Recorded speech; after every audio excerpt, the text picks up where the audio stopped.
coágulo, luego tenemos que va a haber la proliferación de vasos sanguíneos para formar el tejido de granulación, después ese tejido de granulación tiene que madurar, convertirse en tejido fibroso. Es los mismos pasos en este tipo de curación por sustitución. Estamos hablando de lesiones tisulares. Las características son las siguientes. La lesión tisular es extensa para que pueda curarse por sustitución, ¿sí? Entonces hay destrucción, bastante destrucción del tejido de sostén, especialmente afecta al tejido de sostén. Por ejemplo, si vamos a tener que sustituir el tejido epitelial por tejido conjuntival, la membrana basal tiene que estar destruida, ¿no? Y en el tejido de sostén, el tejido fibroconectivo vascularizado tiene que estar destruido. Entonces hay lesión tisular extensa con destrucción de los tejidos de sostén, membrana basal, tejido fibroconectivo vascularizado. Ese es importantísimo para hablar de curación por sustitución o formación de cicatriz. Luego de que se presenta una lesión tisular extensa, por supuesto que tiene que haber una reacción inflamatoria. Los neutrófilos primeros en llegar de las células leucocitarias de la sangre son los neutrófilos, ni modo que pongamos una tranca para que no lleguen los neutrófilos. Por supuesto que llegan los neutrófilos, pero como dura mucho tiempo este tipo de reparación tisular, y todos los neutrófilos solamente viven 2 días, y esta puede durar días, 3, 4, 5 semanas, puede durar meses, puede durar este proceso de curación por sustitución. Entonces aparecen los macrófagos, que son las células que aparecen, qué sé yo, al 3er día, 4º día de que se ha empezado la reacción inflamatoria. Se presenta a una reacción inflamatoria crónica, y la reacción inflamatoria crónica siempre es a partir del 3er día, ¿no es cierto?, cuando sigue la reacción inflamatoria crónica. Entonces hay una reacción inflamatoria, ¿no es cierto?, que empieza con neutrófilos y termina con los macrófagos y puede durar mucho tiempo. Y igual que en la inflamación por regeneración o la curación por regeneración, va a haber proliferación de un tejido de granulación. Ustedes saben muy bien que se forma el tapón hemostático, ¿no es cierto? El tapón hemostático primario, secundario, para cubrir la hemorragia. Aquí igual va a tener que haber ese tapón hemostático y se va a implantar el tejido de granulación, que es un tejido altamente especializado, vascularizado, laxo, todo es un tejido de granulación. ¿No es cierto? Para hablar de tejido de granulación hay que recordar la angiogénesis que les he explicado la semana pasada, donde los vasos sanguíneos se forman, los nuevos vasos sanguíneos se forman a partir de los vasos sanguíneos existentes en el tejido adyacente normal. Este tipo de angiogénesis es la formación de los vasos sanguíneos perpendicular, perpendicular a la formación del vaso existente. Por ejemplo, este es el vaso existente y perpendicularmente se va a formar el nuevo vaso sanguíneo. Eso es importantísimo, ¿sí? Entonces ahí vamos a tener la formación de nuevos vasos sanguíneos, ¿no es cierto? Y poco a poco van a ir desapareciendo los tejidos necróticos, y a partir del 2º día van a aparecer a formarse los nuevos vasos sanguíneos hasta formarse el tejido de granulación, que es un tejido altamente vascularizado, laxo, ¿no es cierto? No hay tejido conjuntival aquí, no hay fibras colágenas todavía. Este tejido de granulación es un tejido altamente especializado, es tejido fibroconectivo vascularizado muy laxo, que aparece a partir del 2º, 3º, 4º, 5º, 6º día del tejido de granulación, especialmente en las heridas quirúrgicas. Nosotros hemos visto cómo aparece ese tejido de granulación con la formación de nuevos vasos sanguíneos. Después, con el tiempo, este tejido de granulación, que es tejido fibroconectivo altamente vascularizado, especializado, laxo, va a ser poco a poco reemplazado por un tejido, por las fibras colágenas. De inicio, estas fibras colágenas es de tipo 3. Entonces aparecen fibras colágenas de tipo 3. Se caracterizan estas fibras colágenas de tipo 3 porque son de una disposición anárquica, entrecruzados. No es maduro este tipo de colágeno tipo 3. desorganizado, ¿sí? Entonces aparece ese tejido, el colágeno tipo 3, que poco a poco van a ir estrangulando a los vasos sanguíneos. Y estos vasos sanguíneos por necrosis van a tener que desaparecer y solamente vamos a tener el colágeno, puras fibras colágenas. De inicio va a ser tipo 3, ¿cierto? Que es completamente desorganizado, para después ya, cuando tenemos ya el tejido maduro, la cicatriz madura, va a ser reemplazado este tipo de tejido de colágeno tipo 3 por colágeno tipo 4, que es más organizado y más resistente también. Entonces, la verdadera cicatriz madura, bien organizada, estamos hablando de 3 meses más o menos, es reemplazada por colágeno tipo 4.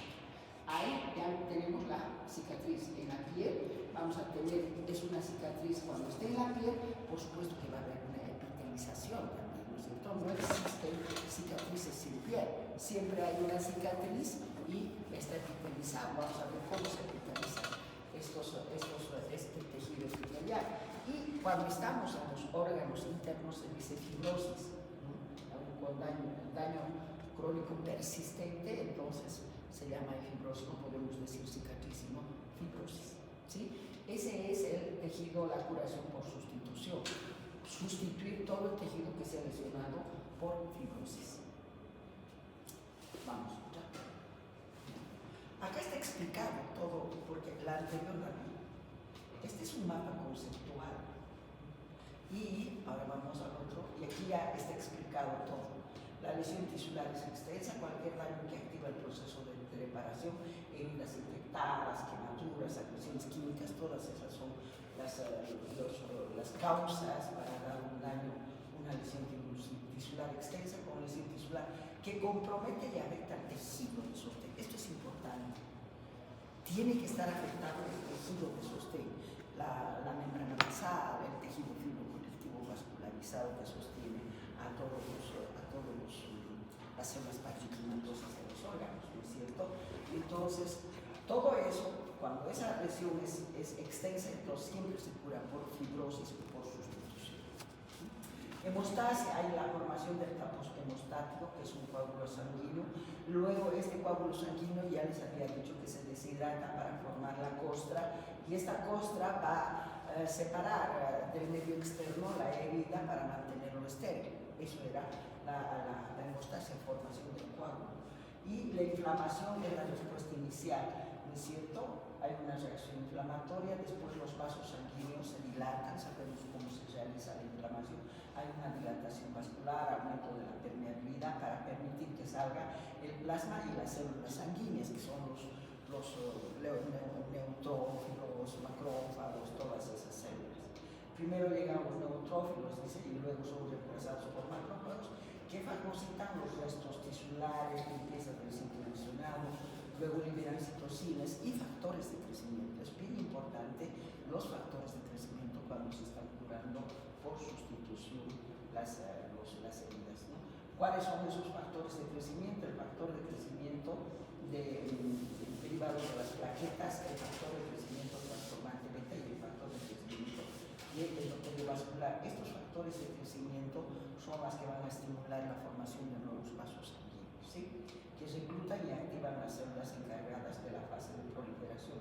Se forma el tejido de granulación bajo el estímulo de los factores de crecimiento. Y ocurren dos procesos en paralelo cuando estamos hablando de la formación del tejido de granulación. Pásame. Bien. Ahí está. ¿Cuáles son esos dos procesos? La angiogénesis y los fibroblastos. Esta angiogénesis para formar el tejido de granulación y los fibroblastos para formar el tejido cicatrizado. Entonces, en la angiogénesis, las células endoteliales de los vasos sanguíneos del tejido adyacente normal se dividen y brotan nuevos capilares, se activan y brotan nuevos capilares, ¿no es cierto? Dándole al tejido un aspecto granular, rojizo, brillante, característico del tejido de granulación, que es un tejido fibroconectivo vascularizado altamente especializado, muy vascularizado y muy electrizado, ¿sí? Y los fibroblastos, que es la otra, a mayor tiempo, porque solamente dura 4 o 5 días. Y después los fibroblastos van a migrar también al sitio, porque como es una herida o un necrótico, los fibroblastos migran del tejido adyacente, todo migra del tejido adyacente, fibroblastos, macrófagos, ¿no es cierto? Todos los leucocitos salen de los vasos sanguíneos, ¿no? Del tejido normal, etc. Entonces los fibroblastos migran al sitio y comienzan a sintetizar una matriz extracelular provisional rica en fibronectina y colágeno tipo 3. Sabemos que los fibroblastos sintetizan todos los tipos de colágeno. En este caso estamos hablando de colágeno tipo 3. Ahora, ¿cuáles son las características del colágeno tipo 3? A más delgado y desorganizadas, ¿no? Luego, la combinación de capilares nuevos, fibroblastos y matriz provisional es justamente el tejido de granulación que es altamente especializado en eso, ¿sí? Pregunta del examen. La maduración y la remodelación, después de que se ha hecho eso, el tejido de granulación, se ha estimulado los fibroblastos para que sinteticen fibras colágenas tipo 1, tipo 3, hay una maduración y remodelación de este tejido fibroso que está a cargo de las metaloproteinases. Algunos fibroblastos se transforman en miofibroblastos. ¿Qué son esos miofibroblastos? Son aquellos fibroblastos que tienen la capacidad de contraerse como las células musculares. Se llaman células miofibroblásticas, que son fibroblastos que se encuentran en las heridas, pero que se contraen, por eso se dice miofibroblastos. Entonces aparecen los miofibroblastos. En alguna de las láminas dice, en alguna de las diapositivas dice que los fibroblastos tratan de actuar como fibras musculares, y se llaman miofibroblastos, que contraen las heridas. Entonces, ¿cuál es la célula que contrae las heridas? Los miofibroblastos. ¿Qué son los miofibroblastos? Son los fibroblastos modificados que tienen la capacidad de contraerse como células musculares. También tenemos las enzimas, que son las metaloproteináceas. Estas son las que remodelan los tejidos. Como es un tejido nuevo que se está formando, pues las metaloproteináceas son enzimas que van a irse remodelando para darle la forma al nuevo tejido que se da. Degradan al tejido al tipo colágeno y es reemplazado posteriormente. Si esto se degrada, se elimina y es reemplazado por el colágeno tipo 1, que es el que se queda definitivamente.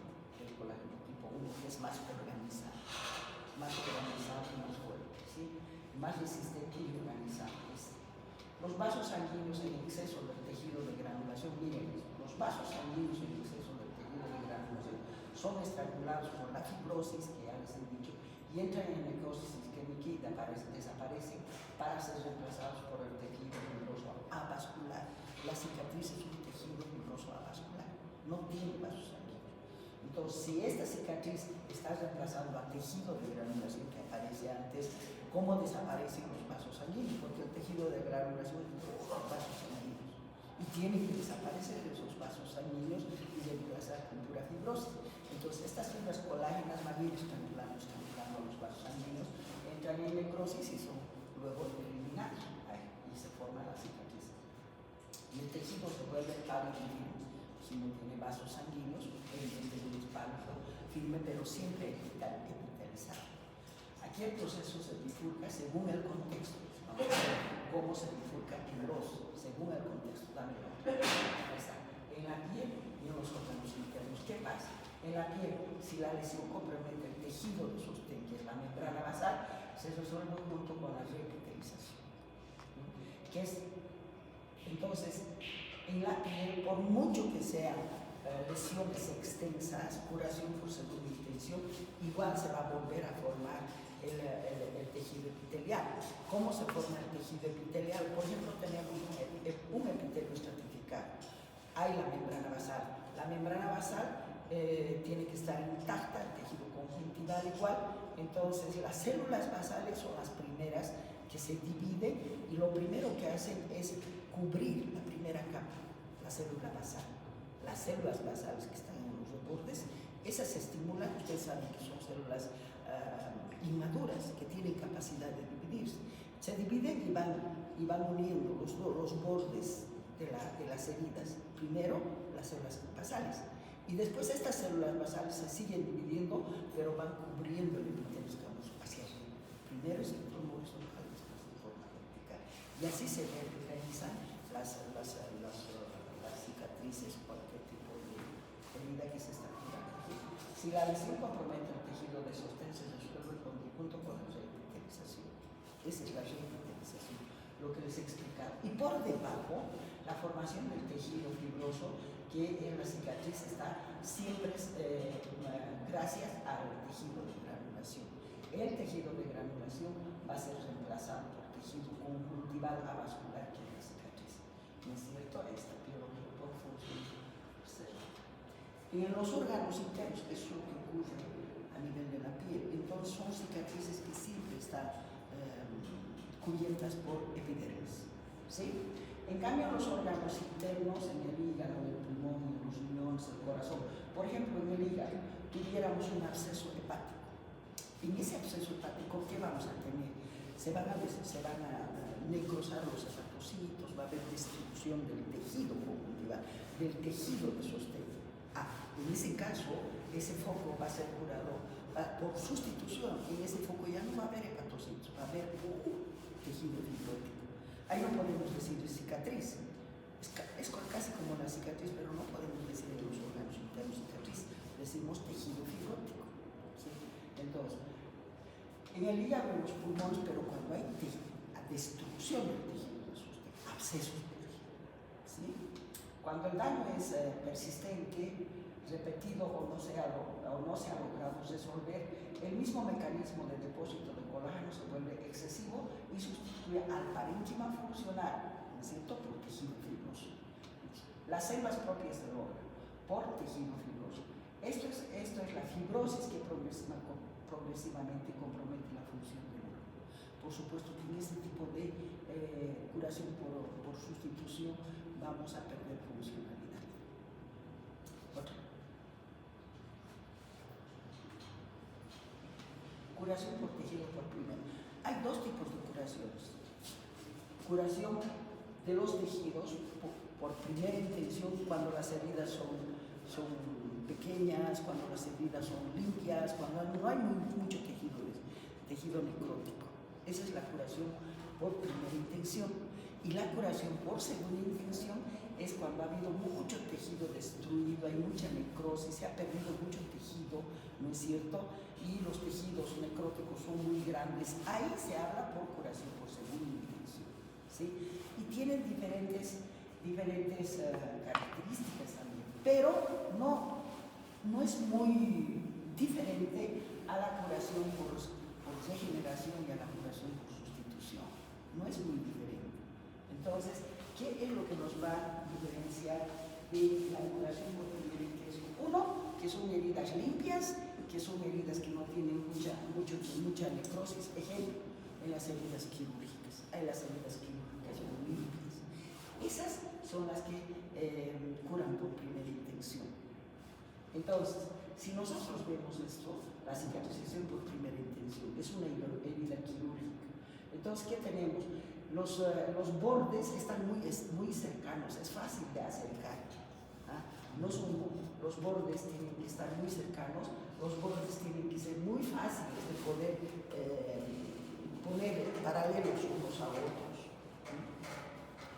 Es una herida limpia. Igual aquí se hace la incisión, ¿qué vamos a tener? Vamos a tener, lo primero que hay es se forma el tejido, el coágulo sanguíneo, el coágulo hemostático, ¿no es cierto? Ese coágulo hemostático que va a cohibir la hemorragia, ¿no es cierto? Y lógico que va a haber, si es una incisión quirúrgica, queramos o no queramos, va a haber tejido necrótico, pero muy escaso. Hay lesión tisular, pero es muy escaso. Por lo tanto, primero se hace la hemostasia, que es la formación del coágulo hemostático para frenar la hemorragia, ¿no es cierto? Y inmediatamente se instala la reacción inflamatoria. ¿Por qué? Porque la reacción inflamatoria es para eliminar todo lo que es desecho, todo lo que no le sirve al tejido. Entonces va a haber escasas células necróticas lesionadas, todas esas tienen que ser eliminadas por la reacción inflamatoria. Estamos hablando de una reacción inflamatoria aguda, porque estamos hablando primer día, segundo día. Entonces se instala una reacción inflamatoria. Los coágulos sanguíneos también, con el tiempo, tienen que ser eliminados. ¿Para qué queremos nosotros, qué sé yo, todas plaquetas, fibrina, ¿no es cierto? Cuando ya se acerque y se esté formando la cicatriz, esos tienen que ser eliminados por una reacción inflamatoria. Por eso es que se instala la reacción inflamatoria. Una reacción inflamatoria aguda, generalmente, porque es una lesión limpia, una lesión pequeña, con los bordes que fácilmente podemos aproximar. Entonces tenemos la reacción inflamatoria para eliminar todo lo que no le sirve, y miren cómo los vasos sanguíneos se hace la angiogenia. Entonces va a tener que formarse el tejido de granulación, y el tejido de granulación son puros vasos sanguíneos. Entonces, a partir de los vasos sanguíneos existentes que se forman, pero esa formación de nuevos vasos sanguíneos es perpendicular a los tejidos normales, eso es importante. Es perpendicular a los tejidos normales. Son vasitos tan inmaduros que solamente estamos hablando de capilares. Tienen células endoteliales, tienen membrana basal, ¿no es cierto? Y nada más, eso nomás, tienen pericitos también. Así están formados los capilares. Entonces se forman los nuevos vasos sanguíneos, muchos vasos sanguíneos, y poco a poco empiezan a aparecer los fibroblastos, los macrófagos también, primero los neutrófilos, en una reacción inflamatoria aguda. Entonces tenemos la formación del tejido de granulación, el segundo, tercero, cuarto, quinto, sexto tejido de granulación. Y después de que el tejido de granulación se forma, miren aquí, miren cómo se regenera el epitelio. Acá está. Primero se está formando la capa basal, ¿no es cierto? Estas células, miren, estas células basales de aquí son las que se van a dividir y se van a aproximar de ambos extremos, se aproximan a la parte central hasta ser la capa basal continua. De la capa basal continua recién se van a dividir y empiezan a completar el grosor de la epidermis. Así se hace la revitalización. Y cómo se va a curar el tejido de sostén, que es este tejido fibroconectivo vascularizado. Este tejido fibroconectivo vascularizado primero se forma, ahí está la reacción inflamatoria, ya los macrófagos, porque estamos en el tercer o cuarto día. Entonces, miren, los vasos sanguíneos ya han sido, ese tejido de granulación ya ha sido reemplazado por tejido fibroso, y aquí ya tenemos la cicatriz. Así es como se cura en semanas esto. Así es como se cura por primera intención. La cicatriz, miren, la cicatriz no presenta ninguna alteración. Parece que estuviéramos viendo el epitelio normal. No hay contracturas, nada. ¿No es cierto? Esas son las características de la curación por primera intención. Acá está. La cicatriz por primera intención ocurre en heridas limpias y quirúrgicas, con bordes que pueden afrontarse, sutura quirúrgica, mínima pérdida de tejido y bajo riesgo de complicaciones. No es infectada, características clínicas, heridas limpias y quirúrgicas, bordes bien afrontados que se pueden medir fácilmente, mínima pérdida de tejido, no hay destrucción de tejido, es mínima eso, cicatriz lineal y fina, esta, lineal y fina. Bajo riesgo de infección son heridas donde no se infectan, porque si se infectan se van a curar por sustitución. Estas características son consecuencias directas de que el tejido lesionado conserva su arquitectura y su vascularización. Es importante que el tejido de sostén no esté destruido, ¿sí? Entonces, es tejido de sostén, lo que permite una recuperación rápida y ordenada. Existen 4 fases secuenciales de la cicatrización con sus hallazgos histopatológicos. Es lo mismo que les he explicado acá, pero vamos. Ahí está. Primero, hemostasis, la formación del coágulo. A las 0,24 horas, hemostasis, coágulo de fibrina y plaquetas, ¿no es cierto? El segundo paso, reacción inflamatoria. El primero y al tercer día, donde van a haber neutrófilos, y después, si pasa al tercer día, los macrófagos. Primero reacción inflamatoria aguda, pero si dura mucho tiempo, van a empezar los macrófagos. Tercero, proliferación, entre tercero y 21 días, tejido de granulación. Primero se forma el tejido de granulación, después el tejido fibroso. Este tejido fibroso va a reemplazar al tejido de granulación, pero primero en el tejido fibroso siempre son las colágenas tipo 3 desorganizadas, ¿no es cierto? Y la remodelación, que es en el día 21, a un año puede tardar la remodelación, que es reemplazar el tejido del colágeno tipo 3 desorganizado, lineal, con el colágeno tipo 1, que es más organizado y más resistente, el colágeno tipo 1. Entonces los tejidos fibróticos, las cicatrices siempre tienen colágeno tipo 1, que es más organizado y más resistente. Ahí está, hemostasia, apenas ocurre la lesión, las plaquetas se agregan y activan la cascada de la coagulación que hemos visto en la anterior clase, formando el tapón hemostático inicial que sella la herida y sirve de andamio. Hemos visto también eso. No se olviden que en el tapón hemostático del coágulo existe fibrina, ¿no es cierto? El fibrinógeno, la fibrina, y las células que van a migrar de los bordes normales del tejido tienen que utilizar esos caminitos, ese fibrinógeno. Por eso sirve de andamio, para que las células migren desde el tejido normal a donde van a ser el nuevo tejido de granulación o del tejido fibroso, para que las células puedan llegar al sitio de la lesión. Además, ese lugar tiene que estar húmedo. También eso favorece que las células migren del tejido normal hacia el lugar donde van a ser un nuevo tejido. Ya, se vuelve nuestro compañero. Y aquí, segundo paso, la inflamación, que ya les he explicado, ¿no? Eso aparece en la curación por primera intención, en la curación por segunda intención y evidentemente cuando se están formando los nuevos tejidos en la primera intención, de segunda intención, la inflamación.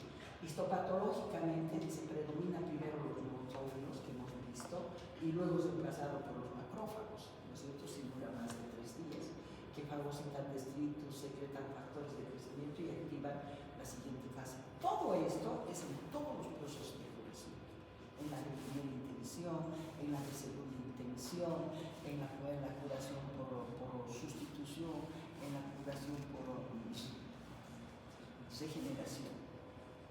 La semana pasada, la anterior clase de curación por regeneración, ahora estamos haciendo curación por sustitución, curación por primera intención, curación por segunda intención. ¿Sí?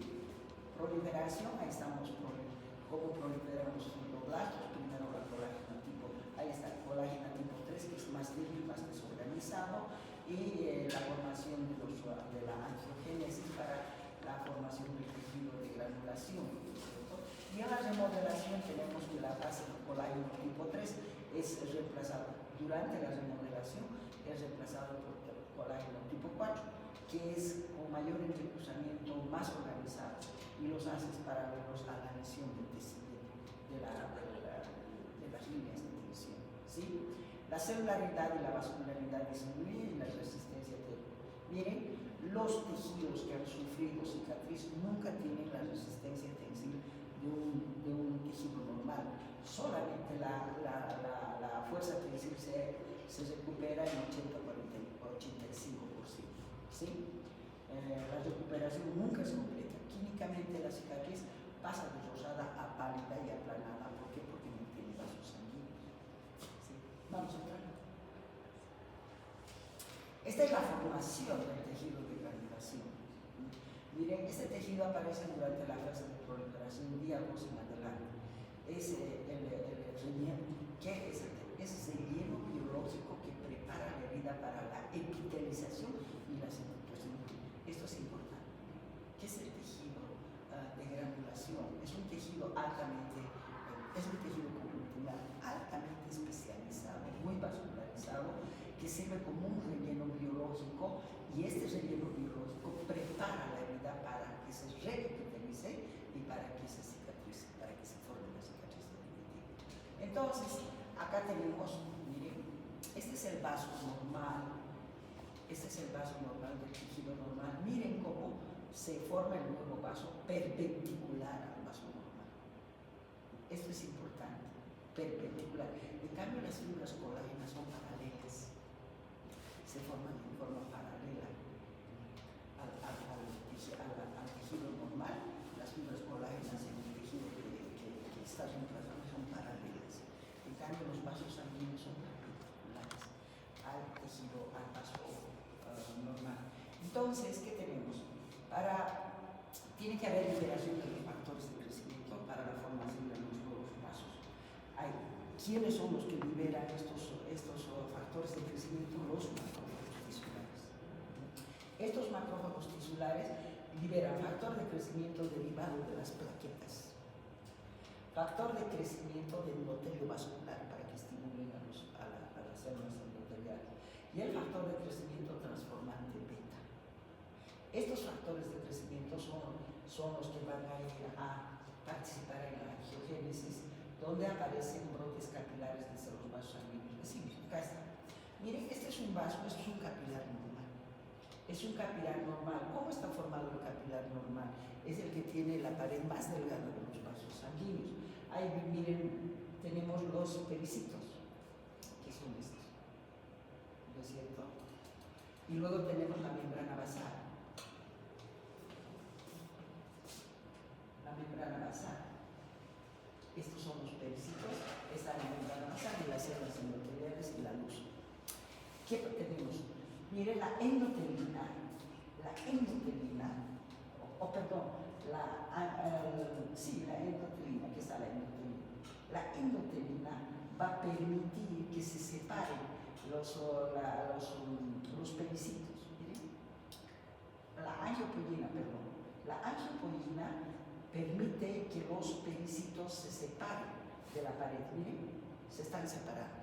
Luego, ya les había explicado que la membrana basal tiene que ser destruida por la colagenasa, que es parte de las metaloproteinasas. Entonces, ahí tenemos las metaloproteinasas. A partir de la colagenasa va a degradar la membrana basal. Y ahí vamos a tener a la célula endotelial, que aparece así con una punta. La parte de la griega es la punta y atrás, la parte de atrás. Entonces, los factores de crecimiento, todos estos factores de crecimiento van a estimular, van a actuar a nivel de los receptores Notch de las células endoteliales. ¿No? Entonces, se estimula y esta célula endotelial se va a dividir en dos. Entonces, la parte de la punta, la que está delante, va a migrar. Acá está. Migra y la otra se queda atrás. La que está en la punta migra y se convierte en célula de punta. Otra vez tenemos esta célula, tiene una punta, ahí van a ir los factores de crecimiento porque están los receptores Notch, se van a estimular, se van a dividir en dos y van a migrar hacia adelante. Entonces van migrando hacia adelante, dejando un conducto y ahí tenemos la formación de nuevos vasos. Pero estos nuevos vasos sanguíneos, miren, es perpendicular al vaso normal. Esto es importante. Las fibras colágenas se forman paralelos al tejido lesionado, paralelos. ¿Sí? En proliferación de los fibroblastos migran y sintetizan colágeno tipo 3. Ahí vamos a tener los fibroblastos que sintetizan colágeno tipo 3. Esta es la angiogénesis y la proliferación de los fibroblastos, la diferenciación de los miofibroblastos, que son los fibroblastos, actúan como células musculares y se convierten en miofibroblastos. Es importante estos miofibroblastos para las curaciones de segunda intención. En las curaciones de segunda intención es cuando los tejidos han sido lesionados, pero esa lesión es extensa, donde ha habido tejido muy necrótico, donde los bordes no se pueden juntar. Entonces va a haber mucho tejido fibrótico, los bordes muy separados y además que se va a contraer. ¿Por qué? Porque va a haber muchas fibras, los miofibroblastos, muchos miofibroblastos que no van a poder entrar en apoptosis. Entonces estos miofibroblastos van a contraerse y van a permitir de que esta cicatriz sea contraída. Cuando vean una cicatriz contraída, quiere decir que este tejido ha curado por segunda intención. ¿Sí? Entonces, esta es la curación por primera intención. ¿Sí? Pero en la de primera y en la de segunda intención se forma igual. Vamos a ver. Una vez formado el tejido de granulación, tiene tiene un aspecto y una histología muy característico, que es lo que se evalúa clínicamente para saber si una herida está cicatrizando bien.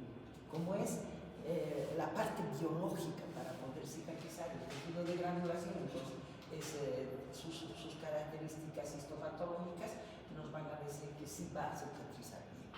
Ahora, tejido de características clínicas y hallazgos histopatológicos. ¿Cuáles son las características clínicas? Ya la semana pasada les había dicho de que es un tejido rojo brillante porque es muy vascularizado, es friable, sangra mucho porque sus vasitos sanguíneos tienen paredes muy delgaditas, célula endotelial, membrana basal y pericitos. Si nosotros vamos limpiando esas heridas, entonces sangra mucho porque sus vasitos son muy delgaditos, sus paredes, ¿no? Es friable, sangra fácil. La textura es granular y húmeda. La textura es granular porque cada granulito, como les he dicho, hay unos granulitos blanquitos que aparecen en el tejido de granulación. Esa es la pared de los vasos sanguíneos. Y es húmeda porque es laxa, pues estos vasos sanguíneos, sus paredes son delgadas y las células endoteliales están muy separadas, entonces fácilmente está saliendo el plasma sanguíneo al tejido conjuntival, por eso es brillante, húmedo. Pero es importantísimo que esta humedad, es importantísima el aspecto húmedo del tejido de granulación para que las células que están en el tejido adyacente normal puedan migrar. Les favorece la humedad a la migración de las células. Y es indolora porque no tiene inervación. Si no tiene inervación, ¿sí? Ustedes habrán visto, si ustedes la cicatriz se pinchan, no hay dolor porque no hay inervación. Y los hallazgos histopatológicos, ahí está. Neoangiogénesis capilar, escasos fibroblastos. Estos neoangios son vasos sanguíneos así formados. Hay escasos fibroblastos. Hay un estoma laxo con edema y un infiltrado inflamatorio leve. Todos esas son las características del tejido de granulación, ¿sí? ¿Por qué es rojo brillante y fiable? Color de la carne viva se debe a la enorme cantidad de capilares nuevos muy cerca a la superficie, con paredes delgadas de una sola capa de endotelio, aún sin la maduración de la pared vascular normal, porque solamente tiene membrana basal y pericitos, no tiene nada más. Pero por eso sangran con tanta facilidad al limpiar la herida. El tejido de granulación no se toca. Otra. Y el patrón histológico clásico del tejido de granulación. El patrón histológico, donde los capilares formados crecen perpendicularmente, ¿no es cierto?, a la superficie de las heridas en forma de asas, como hemos visto. Mientras que los fibroblastos y las fibras colágenas se disponen paralelos a la superficie. Sí. Esa es una característica histopatológica muy importante del tejido de granulación. Esta orientación cruzada es la huella histológica característica del tejido de la granulación. ¿Sí? Los vasos así y las fibras colágenas así. Esa es la característica importantísima del tejido de granulación histopatológica. El infiltrado inflamatorio cambia de tipo agudo a crónico según la mucho tiempo, ¿no es cierto? El destino final del tejido no es un tejido permanente, el tejido de granulación. Es reemplazado por tejido fibroso, el tejido de granulación. A medida que avanza, disminuye tanto la celularidad como la vascularización. El colágeno tipo 3 se reemplaza por colágeno tipo 1, que es más organizado, y el tejido de granulación se transforma en tejido fibroso o cicatriz madura, que es la fase de regeneración. Está todo bien claro. Estoy repitiendo, porque en la curación por regeneración, en la curación por sustitución, en la curación por primera intención, por segunda intención, es lo mismo. Siempre va a haber qué sé yo, primero hemostasia, después reacción inflamatoria, formación de tejido de granulación y luego la fibrosis. En todos ellos hay algunas características solamente que estamos tomando en cuenta en los otros tipos. Vamos a ver. ¿Esto? Ya hemos hecho. ¿Ya no hay? Ahí está. Curación por segunda intención. ¿Cuándo se presenta la curación intención? Cuando las heridas son muy grandes, cuando hay mucho tejido necrótico, cuando la reacción inflamatoria se extensa, etc. Se se presenta en heridas abiertas, infectadas, tejido de granulación exuberante, ¿ah? Y ahí se va a formar un tejido de granulación exuberante y se va a acompañar de contracción. Cuando ustedes ven una cicatriz contraída, dicen que esto es una curación por segunda intención, ¿sí? Y cuando se hace la curación por segunda intención, cuando las heridas son muy grandes, cuando están abiertas, cuando están infectadas, etc. ¿Sí? Ahí, como es grande, entonces el tejido de granulación va a ser tan exuberante como el tejido de granulación luego se reemplaza por tejido fibroso, entonces va a haber cualquier cantidad de tejido fibroso. Y en ese tejido fibroso, ¿qué va a haber? Va a haber células, los fibroblastos que actúan como células musculares, esas van a estar en cualquier cantidad, se van a contraer y evitar la cicatriz. Ahí están 4 fases. Primera fase, hemostasia, a las 6 horas. Ahora, ¿cuáles son lo positivo y lo negativo? Lo positivo de la hemostasia, hay un vasospasmo inicial, la corta protectora, ¿no es cierto? Cuando se deshidrata el coágulo se forma la costa, ¿no? Que protege porque separa a la herida del medio ambiente para mantenerla estéril. Y las plaquetas se activan para la reparación.